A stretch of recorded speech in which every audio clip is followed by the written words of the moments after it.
what are some of the features that we could find on the AngieReview.com? Yes, I mean, you know we're going to have all types of interviews. I'm going to interview you, and I'm going to make you cry. Damn, I ain't never cried I'm before. Make you cry, Sway. I need that outlet, Angie, please. Sway, come to me, Sway, because you do have many answers, Sway. You have I'm going to let you Yo, if you say I got the answers, then I got the answers. You had some legendary interviews. Answers. Oh, you're funny.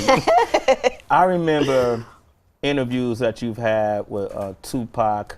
Oh my gosh, it's so crazy that you say that to me. But can I stop you? Because I can't. Go ahead, go for it. Because you're interviewing me and I'm not used to that, so I want to jump in. But so we're gonna do a feature every Thursday. It's like Throwback Thursdays, where we'll do a classic. You know, because I really have had amazing interviews, and then it's like you hear them on the radio and they kind of live on the site, but then they're away. But there's really some classic material that we have. So every Thursday, I'm gonna like handpick one that I feel, I don't know, that I'm just into at that moment, and we'll do a throwback one. So I was talking to the team about that the other day, and then of course, whenever I bring that up, everybody asks me about the Tupac interview. He's such a, you know, I used to, being from Oakland, him and I used to hang out.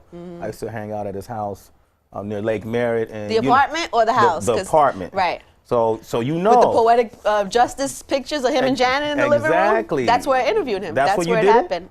It was in the middle of like all that. It was smack in the middle of like what was going on, crazy. And I was 22 and maybe, if that. It was like my first big interview, and I flew to the West Coast by myself. Wow. Didn't know him from nowhere. And I really just went there and interviewed him. And what I got was so crazy that at the time, I couldn't air it on the radio because I was literally afraid that somebody would die. I literally thought I would make a bad situation worse, when my intent was to try to smooth it out and make it better. But he was so angry and passionate at the time that I really felt like if I would have came, put it on the radio, it would have got worse. So what I did is I have this 2-hour interview, right? Yeah. What I did was I aired 5 or 10 minutes of it, the best pieces that I felt like wouldn't cause more problems, and that's all I ever aired. So technically, I have this 2-hour Tupac interview that's never been ever heard, and that's going to be offered on your site, Throwback Thursdays. You got to put the whole interview. Yeah, no, I'm at the place. Everybody's like pressuring me to do it. You have to put the entire interview. I feel like now. I do feel like now it might be a better time because I feel like, you know, everything's settled. It's part of history. I feel like almost selfish because it's so amazing.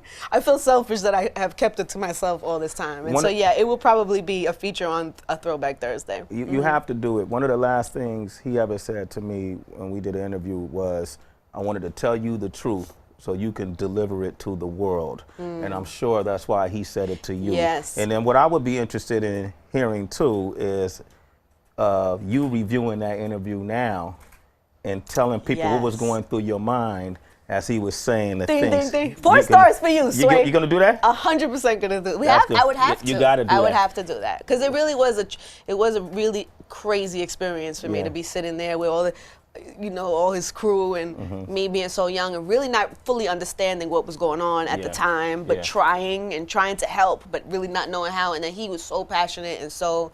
And after the interview aired, and then I saw him at the MTV Awards, the one where, remember when he saw Nas and Snoop was there, and they almost got into that fight? Yeah. I saw Pac that night, and the interview had aired, and I said, I was like, I'm really sorry that I couldn't air the whole thing. I just personally couldn't sleep at night if I would have did that. And I said, but I tried to edit it in a way that was honest to what you were saying. And he was like, I totally get it. Don't worry. I appreciate you, and I appreciate you coming. So I had peace with the fact that I didn't air it, and it was okay. He said, all right, and then I went about my business, and he did too.